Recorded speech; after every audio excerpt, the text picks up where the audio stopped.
Bendito sea el nombre del Señor. Vamos rápido entonces a la palabra del Señor en el libro de Hechos, capítulo número 20, ad hoc con esta tarde que tiene que ver con misiones. Quiero compartirles del libro de los Hechos 20, capítulo 20, del 22 hasta el 24. Y por favor deje la Biblia ahí marcada porque vamos a leer unos versículos anteriores más adelante, ¿ya? Hechos. Estoy nervioso, veo mucha gente mirándome ahora, entonces yo me acostumbré a estar solo, ¿se fija? Entonces es como todo de nuevo, es como todo de nuevo otra vez y todo. Pero ahí estamos esforzándonos todos. Ya cuesta hablar también, tanto tiempo sin hablar, pero yo no grito, no soy gritón. Entonces ahora tener que hablar fuerte, después molesta, incomoda, todo eso, pero todo eso se va superando con la ayuda del Señor. Gracias, hermano mío. Capítulo 20 del libro de Hechos, 22 al 24, dice de esta manera: y ahora tengan en cuenta que voy a Jerusalén obligado por el Espíritu sin saber lo que allí me espera. Lo único que sé es que en todas las ciudades el Espíritu Santo me asegura que me esperan prisiones y sufrimientos. Sin embargo, considero que mi vida carece de valor para mí mismo con tal de que termine mi carrera y lleve a cabo el servicio que me ha encomendado el Señor Jesús, que es el de dar testimonio del Evangelio de la gracia de Dios. Esas son las palabras del apóstol Pablo cuando está ya en lo que podríamos llamar el ocaso del ministerio. Queda poco tiempo para él. Él sabe que los tiempos se han acortado para él y entonces, estando ahí en una ciudad, se dispone desde Mileto a reunirse con los ancianos, que son los pastores de las iglesias que están en Éfeso, un lugar muy amado por el apóstol Pablo. Se señala que ahí pasó un ministerio, bueno, al final del capítulo más o menos lo señala, más o menos 3 años. Dedicó mucho tiempo a estar con la iglesia en Éfeso y ahora entonces los manda a llamar para compartirles lo que hay en su corazón. Es una palabra bien interesante entonces porque habla de lo que está pasando con él, cuál es su sentir, qué está ocurriendo ahora con su vida. Pablo, a todas luces, es un misionero. A todas luces es un hombre de Dios que tiene un encargo, una comisión. En lo personal a mí me gusta mucho más la palabra comisionado que la palabra misionero, porque en realidad significa participar de la misma misión que tuvo el Señor. Somos partícipes de la misma misión, entonces somos comisionados. Pablo entonces es un comisionado que desde su conversión conoció la oposición, la descalificación, la persecución y otras realidades que sin duda alguna traían siempre una cuota de dolor, una cuota de sufrimiento, de padecimientos. ¿Ok? Ahora, quiero aclarar que eso no es solo propio del misionero. No quiero que quede la sensación de que el misionero es el tipo llamado a sufrir, es la persona llamada a pasarla mal porque la gente no lo oye, porque está en otra cultura, porque no conocen las comidas, porque los olores son extraños. No es solo propio del misionero la oposición, la adversidad, la dificultad. Es una cuestión que nos compete a todos. Todo creyente más o menos ha pasado por momentos de dolor, de angustia, de sufrimiento. Todos los creyentes en mayor o menor grado hemos sido, por ejemplo, avergonzados, la gente nos ha tratado mal, hemos pasado por situaciones bien complejas por causa del Señor, de modo que lo de Pablo no es propio de él, es una cuestión que él resalta como parte de su vida y seguramente si usted contara su vida, de algún modo mencionaría momentos también difíciles, dolorosos, sufrimientos que nos ha tocado vivir. Pero el ministerio del apóstol Pablo evidentemente entonces tiene una cuota de sufrimientos y una cuota de dificultades. Sufrimientos y dificultades. Todo servicio al Señor, todo compromiso con el Señor primero, todo compromiso con el Señor tendrá en mayor o menor grado una cuota de dificultad. Siempre algo se va a presentar con dificultad. Si alguien quiere,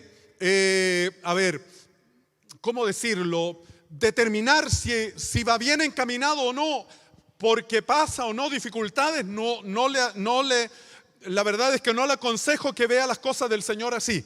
Si alguien dice, no me está pasando nada, voy bien encaminado, no tengo ningún problema, estoy bien en el Señor. Si usted se encuentra con alguien y le dice, ¿cómo te va? Y usted dice, bien, todo ok, las cosas están funcionando de maravilla, no tengo enemigos, todo el mundo me ama, mis hermanos me quieren, la iglesia me espera, el trabajo va bien, y así usted hace una enumeración de situaciones.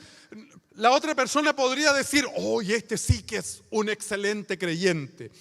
No cometamos el error de mirar la vida cristiana positiva o negativa simplemente por cómo están resultando las cosas, porque en la práctica es normal que el creyente tenga algún padecimiento. Es normal que el creyente tenga una cuota de dificultad, de dolor, de angustia, de necesidad.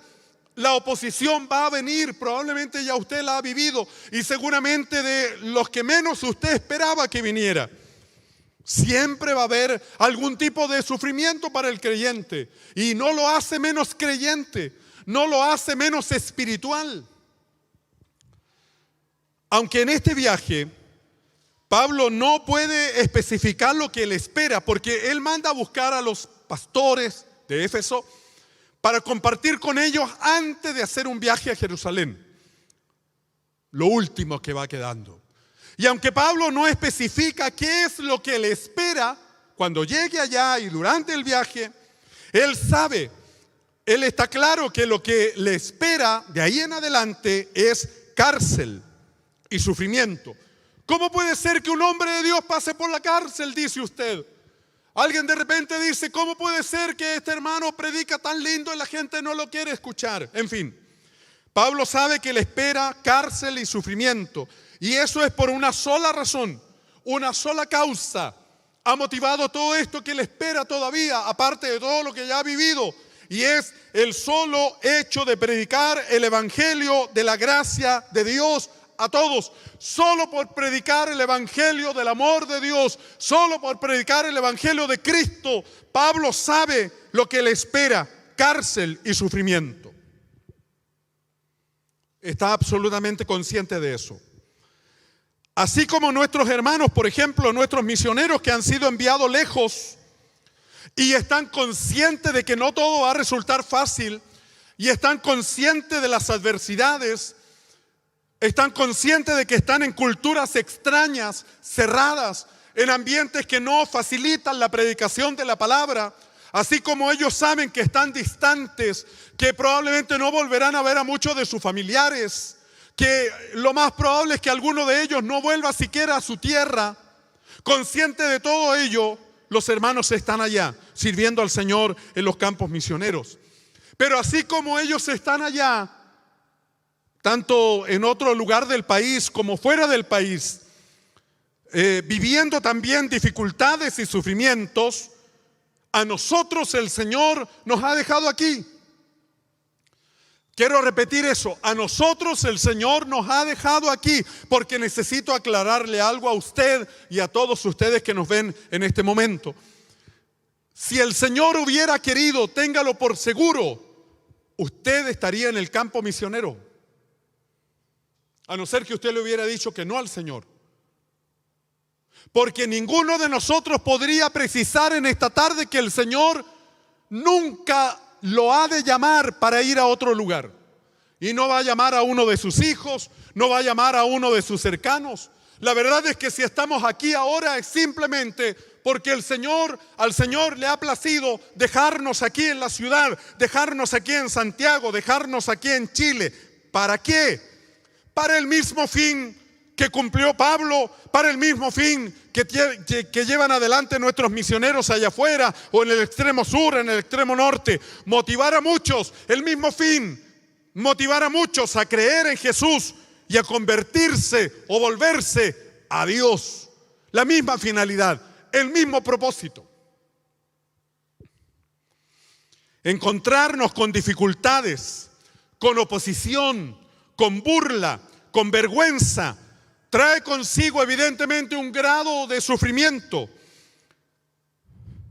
que a veces nos impiden servir al Señor. Pregunto en esta tarde a los presentes y a quienes nos ven, ¿hay algo que es lo que nos ha impedido cumplir nuestro servicio al Señor?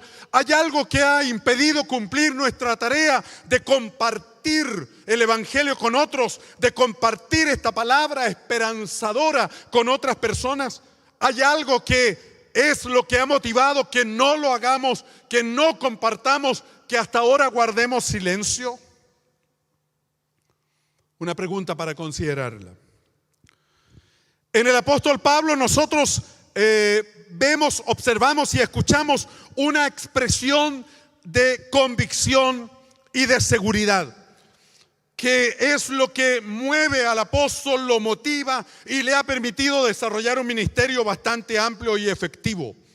Capítulo 20, del 18 al 20 dice: cuando llegaron los pastores, estos ancianos venidos desde Éfeso, Pablo les dijo: ustedes saben cómo me porté. Ojo con eso, ustedes saben cómo me porté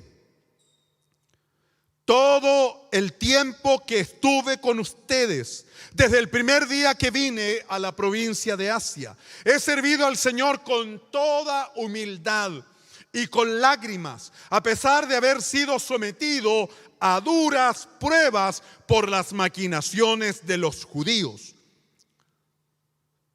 Ustedes saben, segunda vez, ustedes saben, esto es como para otro tema, está interesante. Ustedes saben, se llamaría. Ustedes saben que no he vacilado en predicarles nada que les fuera de provecho, sino que les he enseñado públicamente y en las casas. Pablo está claro de lo que ha hecho. Hay una expresión de convicción, de seguridad en él. ¿Qué es? Es la fortaleza de su testimonio. Pablo tiene excelente testimonio. ¿Se podría decir lo mismo de nosotros?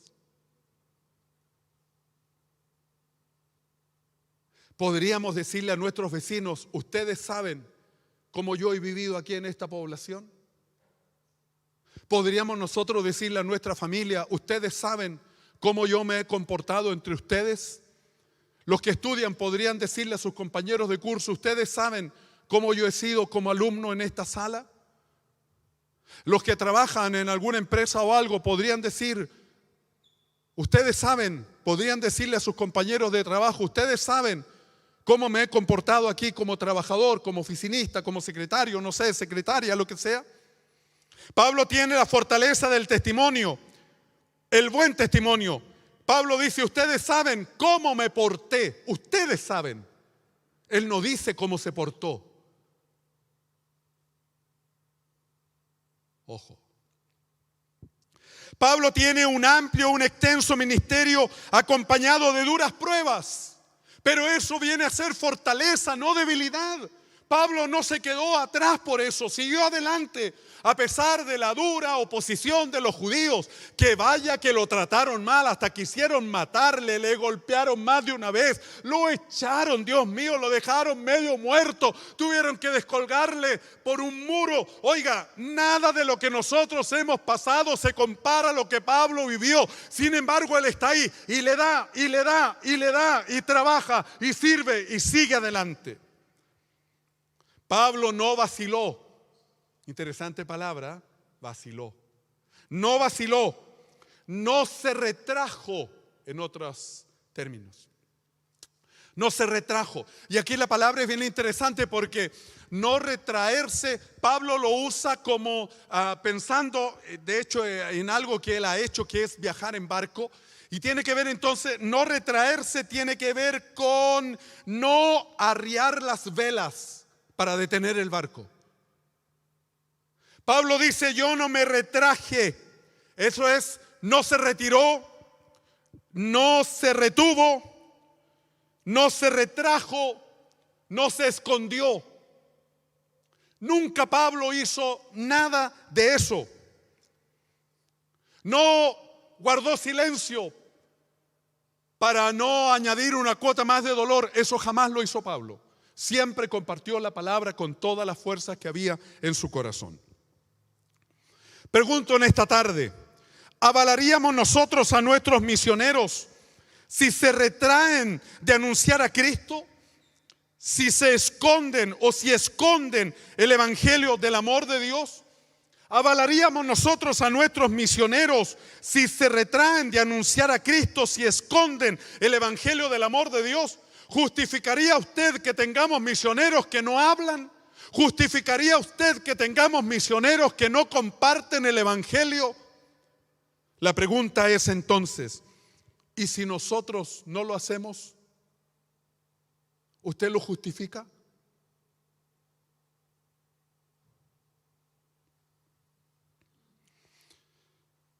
El ministerio del apóstol Pablo estaba definido y asumido como prioridad para él. Servir al Señor para Pablo era una prioridad. La verdad es que aquellas cosas que uno señala como prioridad son las cosas que a la larga uno hace. La verdad es que aquellas cosas que uno señala como prioridad son las cosas con las cuales uno se compromete. La verdad es que aquellas cosas que uno señala como prioridad son las cosas con las cuales uno actúa. Les da tiempo, recursos, fuerza, lo que sea. Por eso es tan importante tener prioridades, pero buenas prioridades. Para el apóstol Pablo la prioridad está claramente definida. Si las dificultades, la oposición, la burla, el temor, la vergüenza hace que muchas personas no sirvan al Señor, nunca fue así en el caso del apóstol Pablo. Nunca fue así. De repente uno no comparte la palabra porque dice, me da vergüenza que me digan que no. Y si le dicen que no, ¿qué pasa? Es que se pueden reír de mí porque soy evangélico. Se van a reír de mí si saben que soy evangélico. Y aparte de reírse, ¿qué va a pasar? ¿Qué más va a pasar? Es que a lo mejor me van a hacer el vacío en el colegio, en el curso. Mis compañeros me van a tener mala. Pero ¿y si te dejan solo en la sala y no te pescan, no quieren hablar contigo? ¿Qué más va a pasar? ¿Qué aparte de eso va a pasar? Yo recuerdo los tiempos que yo trabajaba con filisteos incircuncisos, como dice a veces la gente, mundanos, como le dice otro, que me molesta mucho cuando se habla así de la gente. Prefiero simplemente decir inconversos, gente que no conoce al Señor. Entonces mis compañeros eran como todos los compañeros de trabajo que son inconversos, pesados, son pesados. Cuando saben que uno es cristiano, sí que son pesados. Molestan, tiran la talla dura, hablan mucho en doble sentido, tratan de agobiarte, de cansarte. Y entonces a mí me decían Gigi Ávila. No tengo nada parecido a Gigi Ávila, pero me decían Gigi Ávila. A veces me decían Jimmy Swaggart, por ahí le pega más, ¿ya? Noé me decían algunos compañeros. Oiga, y cada cosa, cada situación que se daba y a uno lo molestan y todo. Pero aparte de eso, dígame por favor, ¿cuál es el dolor? ¿Cuál es el sufrimiento? ¿Cuál es la angustia? En el caso de Pablo, él declara en el versículo 19 algo que es bien interesante. Dice, he servido al Señor con toda humildad. Clave, clave. Con toda humildad y con lágrimas. He servido al Señor con lágrimas. Pablo dice, esto a mí me ha costado, esto no ha sido tan simple. No siempre ha sido tan llevadero. No siempre ha sido fácil. He servido al Señor con lágrimas. A pesar de haber sido sometido a duras pruebas. Pablo dice, yo he servido al Señor. A pesar de las duras pruebas, he servido. No he dejado de servir. No he abandonado mi compromiso. Y luego añade,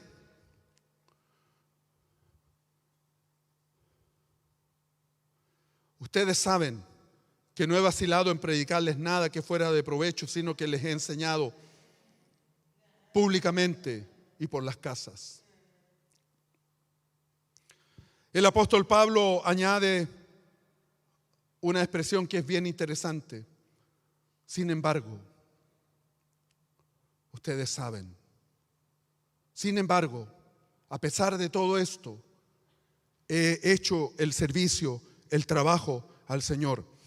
En contradicción con todo lo que se dice anteriormente, con todo lo que está dicho primeramente de que ha habido padecimientos, ha habido algún grado de sufrimiento, ha habido algún grado de dificultad, sin negar eso, Pablo señala entonces que sigue haciendo lo que él tiene que hacer, que está comprometido en la tarea. Pablo señala y dice, considero que, dice el apóstol Pablo, lo que significa que Pablo no tenía, es lo que ahora declara, ¿cierto? En el versículo, a ver si lo encuentro aquí, en el versículo 24, dice, sin embargo, el 23 dice, lo único que sé es que en todas las ciudades me esperan prisiones y sufrimiento, eso es lo que me espera. Sin embargo, en contradicción con esa realidad que me espera, contrario a esa realidad, se fija, sin embargo, considero que mi vida carece de valor para mí mismo. Pablo no se queda con la sensación de que le va a ir mal, entonces no, mejor no voy, no me van a escuchar, mejor no comparto, se van a reír de mí, mejor me quedo callado, paso piola, que nadie sepa. Pablo es al revés. Pablo dice, a pesar de lo que me espera, consciente de lo que me espera, yo voy igual, voy a estar ahí, voy a hacer el viaje, voy a hacer lo que tengo que hacer. ¿Por qué razón?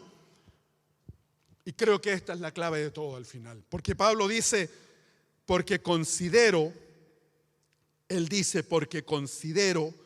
que mi vida carece de valor para mí mismo, con tal de que termine mi carrera y lleve a cabo el servicio que me ha encomendado el Señor Jesús. Pablo no tiene su propia vida, Pablo el apóstol no tiene su propia vida como primera y gran consideración. Estaba dispuesto a ofrecerla para cumplir con el encargo del Señor, compartir el evangelio de la gracia de Dios con todos los que sea posible. Creo que eso al final es la clave. Siento que en muchos lugares, lamentablemente, son nuestros propios hermanos los que más se aferran a la vida en esta tierra, más a veces que incluso los propios inconversos.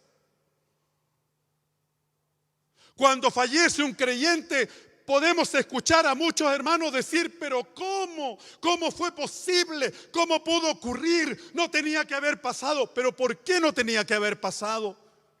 ¿Acaso vamos a vivir eternamente acá? ¿Acaso se nos ha olvidado que estamos de paso?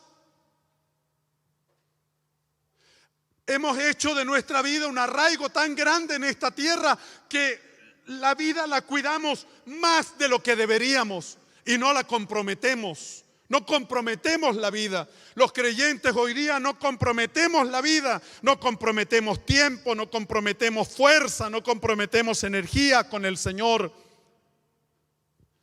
¿Será posible entonces que le estemos dando a nuestra vida más consideración de la que debemos darle? Creo que esa pregunta es clave, queridos hermanos y hermanas. ¿Puedo acaso ofrecer un sacrificio mayor que el que ofreció el Señor en la cruz del Calvario? ¿Acaso hay algo que yo puedo llamar mayor de lo que el Señor hizo?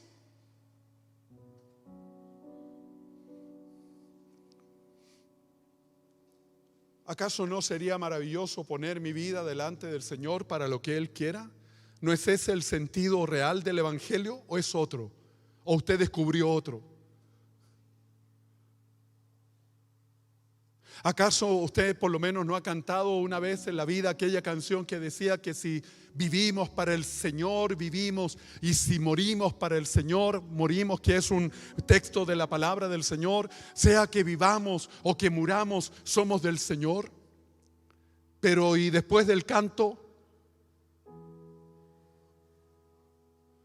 cuando tengo que compartir con otros del Señor y me avergüenzo, bueno, ¿qué pasó con que mi vida es del Señor? Y si vivo y si muero, y si hay una cuota de sufrimiento, ¿qué pasó con la expresión sea que vivamos o muramos, somos del Señor? Concluyo nada más diciendo, Pablo cumplió su misión en una época y en el territorio que el Señor le asignó, y lo hizo.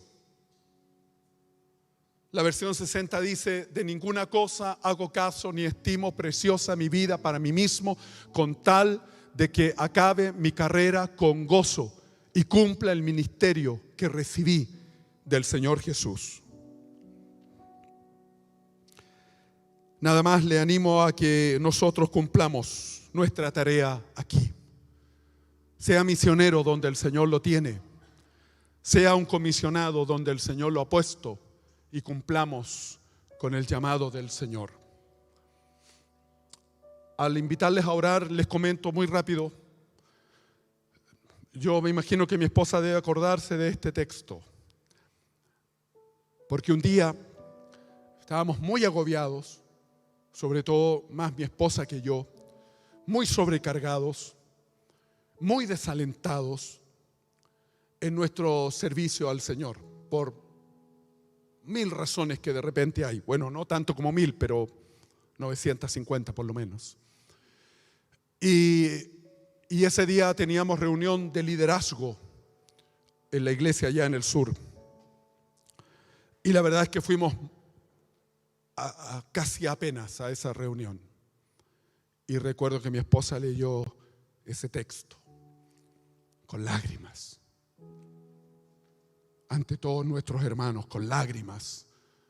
Ese día se leyó con lágrimas. Ese día dolió leer eso. De ninguna cosa hago caso, ni estimo preciosa mi vida para mí mismo, con tal de que acabe mi carrera con gozo y cumpla el ministerio que recibí del Señor Jesús. Padre bueno, que esta palabra haga mucho sentido tal como hemos orado, que sirva mucho, Señor, nos motive, nos aliente, nos anime. Esta palabra, Señor, traiga riqueza espiritual a nuestro corazón, podamos ser bendecidos por la palabra de Dios. Siempre hace bien tu palabra, siempre es edificante tu palabra, Señor. Gracias por todo lo que tú nos das, Padre Santo. Gracias por tu bondad. Nos sentimos reconfortados por tu bendita palabra, Señor, en el nombre precioso de Jesús. Amén.